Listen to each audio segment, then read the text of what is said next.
नमस्कार दोस्तों, आप सभी का हमारे YouTube चैनल पर हार्दिक स्वागत है। बिहार टीचर का प्रैक्टिस सेट चल रहा है और आज हम देखेंगे प्रैक्टिस सेट नंबर 43 को। और यह जीएस यानी कि सामान्य अध्ययन का प्रैक्टिस सेट है।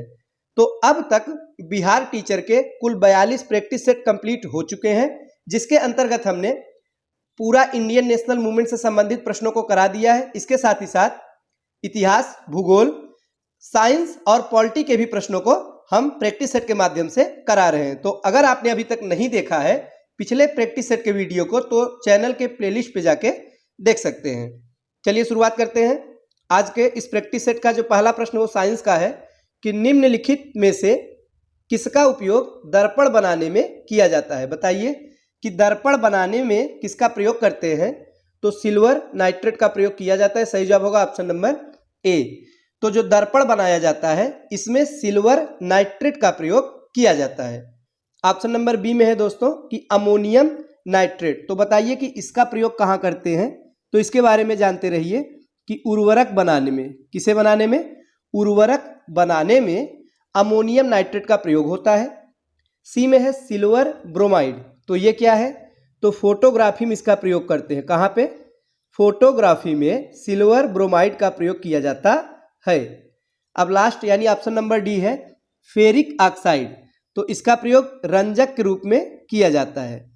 तो दोस्तों इस प्रश्न का जो सही जवाब है वो होगा ऑप्शन नंबर ए, यानी सिल्वर नाइट्रेट का प्रयोग दर्पण बनाने में किया जाता है।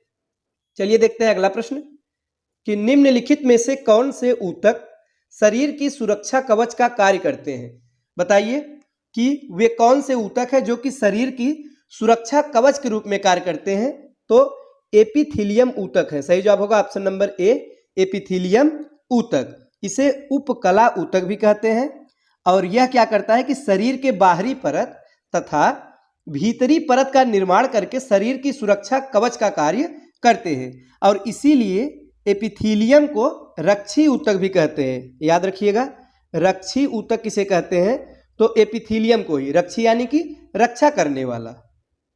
नेक्स्ट है मेघ बीजन यानी क्लाउड सीडिंग में किन यौगिकों का प्रयोग किया जाता है। तो बताइए किसका प्रयोग करते हैं। तो सही जवाब होगा ऑप्शन नंबर बी, यानी ठोस कार्बन डाइऑक्साइड एवं आयोडीन। इसका प्रयोग मेघ बीजन में किया जाता है। तो दोस्तों ये मेघ बीजन है क्या, ये जो शब्द यहाँ पे आया है मेघ बीजन, इसका मतलब आप क्या समझते हैं। तो यह एक वैज्ञानिक प्रक्रिया है जो कि कृत्रिम वर्षा के लिए अपनाई जाती है। तो कृत्रिम वर्षा के बारे में आप लोग जानते होंगे। तो कृत्रिम वर्षा के लिए जो प्रक्रिया अपनाई जाती है वही है मेघ बीजन यानी क्लाउड सीडिंग। और किसका प्रयोग होता है, तो ठोस कार्बन डाइऑक्साइड और आयोडीन, इसका प्रयोग करते हैं। अगला प्रश्न है कि रुधिर वाहिका से निकाले गए रुधिर को जमने से बचाने के लिए उसमें क्या मिलाया जाता है। तो जो रुधिर वाहिका से जो रक्त निकाला जाता है यानी ब्लड जब निकाला जाता है तो उसे जमने से बचाने के लिए उसमें कुछ मिलाते हैं। तो वही हमें बताना है कि क्या मिलाते हैं। तो सोडियम ऑक्जेलेट मिलाया जाता है। सही जवाब होगा ऑप्शन नंबर ए। तो सोडियम ऑक्जेलेट को रुधिर वाहिका से निकाले गए रुधिर में मिलाया जाता है। क्यों मिलाया जाता है, ताकि रुधिर जमे न, यानी रक्त को जमने से बचाने के लिए थोड़ी सी मात्रा में सोडियम या फिर पोटेशियम ऑक्जेलेट मिला दिया जाता है। इसको मिलाने से क्या होगा बताइए। तो इसको मिलाने के बाद जो रक्त है वो जमता नहीं है। नेक्स्ट है कि मानव शरीर में कैल्शियम संतुलन तथा अस्थियों में कैल्शियम की मात्रा नियंत्रित करने वाली ग्रंथि कौन सी है। तो बताइए, तो पैराथायराइड ग्रंथि। सही जवाब है ऑप्शन नंबर ए। मानव शरीर में जो कैल्शियम संतुलन है तथा अस्थियों में कैल्शियम की मात्रा को नियंत्रित करने वाली जो ग्रंथि है वो है पैराथायराइड। आगे है निम्नलिखित पर विचार कीजिए। तो पहला दिया गया है न्यूमोनिया, दूसरा है टाइफाइड, रोगों का नाम है, तीसरा है हर्पीज, चौथा है खसरा। बताना हमें ये है कि उपर्युक्त में से जीवाणु द्वारा होने वाले रोग कौन कौन से हैं। तो इन चार रोगों में से कौन कौन से रोग हैं जो कि जीवाणु यानी बैक्टीरिया के द्वारा होते हैं। तो सही जवाब क्या होगा, सही जवाब होगा ऑप्शन नंबर सी, यानी 1 और 2, न्यूमोनिया और टाइफाइड। ये जो दोनों रोग हैं ये जीवाणुओं द्वारा होने वाले रोग हैं। और सी में है हर्पीज, डी में है खसरा। ये दोनों वायरल रोग है, यानी कि वायरस से होने वाले रोग है। ये दोनों कैसे है दोस्तों? वायरस से होने वाले रोग है। और ये जो ऊपर निमोनिया और टाइफाइड दिया गया है, ये बैक्टीरियल डिजीज है, यानी कि बैक्टीरिया यानी जीवाणु से होने वाले रोग है। बढ़ते हैं हम अगले प्रश्न की तरफ। और अगला प्रश्न है कि कॉस्मिक किरणों के संबंध में क्या सही नहीं है? तो बताइए कि क्या सही नहीं है। तो ये मुख्यतः ऋणात्मक कणों से संचालित होती है, यही गलत है, ये बिल्कुल सही नहीं है। जो कॉस्मिक किरणें ये मुख्यतः धनात्मक कणों से संचालित होती है। तो किस प्रकार के कणों से संचालित होती है? धनात्मक कणों से संचालित होती है। और बी वाले कथन में दिया गया कि ऋणात्मक कणों से, इसीलिए हमारा ऑप्शन नंबर बी यह गलत होगा। बाकी के तीनों बिल्कुल सही है। ये उच्च ऊर्जा आवेशित कणों के प्रवाह है, बिल्कुल सही है। सी में है कि इनकी खोज विक्टर फ्रांसिस हेस ने की थी, ये भी सही है। और लास्ट यानी डी है कि इनकी तरंग दैर्घ्य बहुत छोटी होती है, ये भी बिल्कुल सही कथन है। तो कौन सा गलत है? Option number B.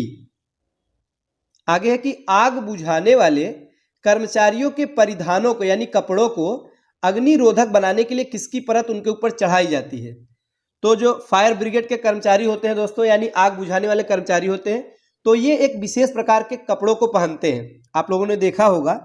तो ये जो कपड़े पहनते हैं यानी परिधान उनका है, उसे अग्निरोधक बनाने के लिए यानी कि आग से बचाने के लिए उसके ऊपर किसकी परत चढ़ाई जाती है? तो मेलामाइन की परत चढ़ाते हैं। सही जवाब होगा ऑप्शन नंबर सी। तो जो मेलामाइन है ये क्या है? ये आग प्रतिरोधक है, आग से बचाता है और अन्य प्लास्टिक की अपेक्षा उष्मा सहन करने की जो क्षमता होती है वो अधिक होती है इसमें। इसीलिए आग बुझाने वाले कर्मचारियों के परिधानों पर मेलामाइन की परत चढ़ाई जाती है। तो याद रखिएगा किसकी परत? मेलामाइन। आगे कि निम्न में से कौन सा सही सुमेलित है? तो हमें बताना इसमें से कौन सा सही सुमेलित है।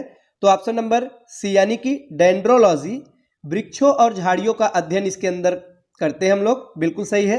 बाकी के जो तीनों दिया गया है ये सही नहीं है। क्यों नहीं सही है? पहला है एल्गोलॉजी, दिया गया घासों का अध्ययन, बिल्कुल गलत है। एल्गोलॉजी के अंतर्गत शैवालों का अध्ययन करते हैं। किसका? शैवालों का अध्ययन करते हैं।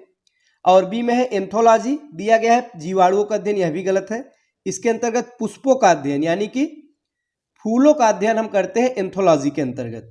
और लास्ट यानी डी क्यों गलत है? क्योंकि साइटोलॉजी में आंतरिक संरचना का अध्ययन दिया गया, गलत है। कोशिका का अध्ययन करते हैं साइटोलॉजी में। किसका? कोशिका का अध्ययन किया जाता है। तो इस प्रकार से हम ये कह सकते हैं कि इसमें जो सही सुमेलित है वो है ऑप्शन नंबर सी। आगे है कि सोने और जागने की क्रिया को नियंत्रित करने वाला हार्मोन है। तो महत्वपूर्ण प्रश्न है, कई बार परीक्षा में पूछा गया है और आगे भी पूछे जाने की पूरी संभावना है। तो बताइए कि सोने और जागने की जो क्रिया होती है उसे नियंत्रित कौन सा हार्मोन करता है? तो मेलाटोनिन। सही जवाब होगा ऑप्शन नंबर बी। तो सोने और जागने की क्रिया को नियंत्रित करने वाला हार्मोन मेलाटोनिन है और यह केवल रात को निकलता है। इसे भी याद रखिएगा, यह हार्मोन कब स्रावित होता है या निकलता है? तो रात को निकलता है। जैसे जैसे शाम होती है यानी दिन ढलता जाता है, वैसे वैसे इस हार्मोन का स्रावण चालू हो जाता है, अतः इसे रात का हार्मोन भी कहते हैं। ये प्रश्न नया प्रश्न है, आप लोग याद रखिएगा कि रात का हार्मोन किसे कहते हैं? तो क्या बताएंगे? तो इसका सही जवाब होगा मेलाटोनिन को रात का हार्मोन कहते हैं, क्योंकि यह रात में ही स्रावित होता है। नेक्स्ट है कि रोग व संबंधित अंग के गलत युग्म की पहचान कीजिए। तो हमें बताना इसमें से कौन सा गलत युग्म है।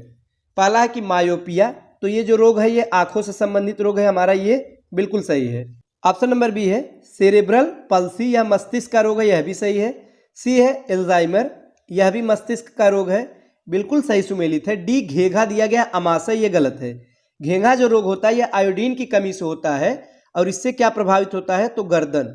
क्या प्रभावित होता है? गर्दन, मनुष्य की गर्दन प्रभावित होती है घेंघा रोग से, जो कि शरीर में आयोडीन की कमी होने से घेंघा रोग हो जाता है। मिल्क ऑफ मैग्नीशिया क्या होता है? बताइए इस प्रश्न का सही जवाब क्या होगा कि मिल्क ऑफ मैग्नीशिया क्या होता है? तो मैग्नीशियम हाइड्रोक्साइड। सही जवाब होगा ऑप्शन नंबर डी। तो ये जो मैग्नीशियम हाइड्रोक्साइड है दोस्तों, यह एक श्वेत यानी कि सफेद रंग का पदार्थ है। तो किस रंग का है? सफेद रंग का पदार्थ है जो जल में कम घुलनशील है और प्रदीप्तिशील प्रकाश उत्पन्न करता है। नेक्स्ट है कि अगर किसी मनुष्य के शरीर में जिंक तत्व की भारी कमी हो जाए तो वह किस बीमारी से ग्रसित हो सकता है? तो बताइए, जिंक की भारी कमी होने से कौन सी बीमारी हो सकती है? तो नपुंसकता हो सकती है। सही जवाब होगा ऑप्शन नंबर ए। जो जिंक है वो शरीर में विटामिन ई प्रदान करता है। कौन सा विटामिन प्रदान करता है? विटामिन ई प्रदान करता है। और विटामिन ई की कमी से क्या होता है? नपुंसकता होती है। तो हम ये कह सकते हैं कि अगर जिंक की कमी शरीर में रहेगी, ज्यादा कमी होगी, तो व्यक्ति अत्यधिक आलसी हो जाएगा और इसके साथ ही साथ नपुंसक भी हो जाता है। नेक्स्ट है कि दूध में सर्वाधिक मात्रा में पाए जाने वाला तत्व निम्नलिखित में से कौन सा तत्व है? तो वो तत्व है कैल्शियम। दूध में कैल्शियम सर्वाधिक मात्रा में पाया जाता है। निम्न में कौन सही सुमेलित है? तो राष्ट्रीय उद्यान से संबंधित प्रश्न है, महत्वपूर्ण है, जरूर परीक्षा में पूछे जाते हैं। तो कौन सा सही सुमेलित है? पहला है कि सिंगीलाला राष्ट्रीय उद्यान बंगाल दिया गया, बिल्कुल सही है। हमारा ऑप्शन नंबर ए ही बिल्कुल सही है। जो सिंगीलाला राष्ट्रीय उद्यान है यह कहाँ पे है? बंगाल में स्थित है। बाकी तीनों गलत है। कैसे गलत है आइए देखते हैं। बी में है ओरंग राष्ट्रीय उद्यान, कर्नाटक दिया है, गलत है। कहाँ पे है? असम में। तो याद रखिएगा, हो सकता है यही परीक्षा में पूछ ले, तो इसीलिए आपको चारों विकल्पों को अच्छी तरीके से जानकारी होनी चाहिए और जो नया प्रश्न मिलता है उसे याद कर लीजिए। तो ओरंग कहाँ पे है? असम में। याद रखिएगा, ओरंग राष्ट्रीय उद्यान असम में स्थित है। नेक्स्ट है यानी ऑप्शन नंबर सी में दिया गया नगरहोल राष्ट्रीय उद्यान आंध्र प्रदेश, यह गलत है। नगरहोल राष्ट्रीय उद्यान दोस्तों यह कर्नाटक में स्थित है। कहाँ पे है? कर्नाटक में। और डी है कालेसर राष्ट्रीय उद्यान, तो महाराष्ट्र, ये गलत है। तो साथियों यहाँ पे सही होना चाहिए हरियाणा। क्या होना चाहिए? हरियाणा। तो अब चारों आप लोग याद रखिएगा, सिंगीलाला राष्ट्रीय उद्यान बंगाल में है, ओरंग असम में है, नगरहोल कर्नाटक में और कालेसर हरियाणा में स्थित है। आगे कि कौन सा सही सुमेलित नहीं है। अब हमें इसमें बताना है कि कौन सा सही सुमेलित नहीं है। प्रबंधन संस्थान से संबंधित प्रश्न है और उसका स्थान दिया गया है। तो पहला है कि भारतीय प्राणी विज्ञान सर्वेक्षण केंद्र नई दिल्ली, पहला ही हमारा गलत है। क्यों गलत है? क्योंकि यह जो है कोलकाता में स्थित है। कहाँ स्थित है? कोलकाता में भारतीय प्राणी विज्ञान सर्वेक्षण केंद्र स्थित है। तो पहला वाला ही इस प्रश्न का सही जवाब हो जाएगा। बाकी तीनों बिल्कुल सही है। तीनों के बारे में भी आइए जानते हैं। भारतीय वन प्रबंधन संस्थान, तो ये कहाँ पे है? भोपाल में है। भारतीय वन सर्वेक्षण केंद्र देहरादून, दोनों में थोड़ा सा अंतर है, याद रखिएगा। एक प्रबंधन संस्थान है, एक सर्वेक्षण केंद्र है। तो प्रबंधन संस्थान कहाँ है? भोपाल में है। सर्वेक्षण केंद्र कहाँ पे है? तो देहरादून में है। डी है कि राष्ट्रीय पर्यावरण शोध संस्थान नागपुर में स्थित है। अगला प्रश्न है कि उष्णकटिबंधीय सदाबहार वनों के बारे में सत्य कथन है। तो हमें बताना है कि जो उष्णकटिबंधीय सदाबहार वन होते हैं इनके बारे में सही कथन कौन सा है। पहला है कि ये विषुवत रेखा के पास उच्च तापमान वाले क्षेत्रों में पाए जाते हैं, बिल्कुल सही है। जो उष्णकटिबंधीय सदाबहार वन है ये विषुवत रेखा के पास यानी भूमध्य रेखा के पास में जो उच्च तापमान वाले क्षेत्र है यहाँ पे पाए जाते हैं। बी है कि यहाँ औसत वार्षिक वर्षा 200 सेमी से अधिक होती है, यह भी बिल्कुल सही है। यहाँ वर्ष भर बारिश होती रहती है और औसत वार्षिक वर्षा की अगर बात की जाए तो 200 सेमी से अधिक होता है। सी में क्या कहा गया है कि ब्राजील में इन वनों को सेल्वास कहा जाता है, यह भी बिल्कुल सही है। तो अलग अलग जगह पर वनों का अलग अलग नाम मिलता है, तो ब्राजील में इसे यानी इन वनों को क्या कहते हैं? सेल्वास कहा जाता है। तो कौन कौन सा कथन सही हुआ? पहला, दूसरा, तीसरा, तीनों सही है। तो सही जवाब होगा ऑप्शन नंबर डी, यानी उपर्युक्त सभी कथन बिल्कुल सही है। तो साथियों ये थे आज के महत्वपूर्ण प्रश्न। वीडियो अच्छा लगा हो तो लाइक करें। मिलते हैं अगले वीडियो में कुछ नए नए प्रश्नों के साथ। तब तक के लिए नमस्कार।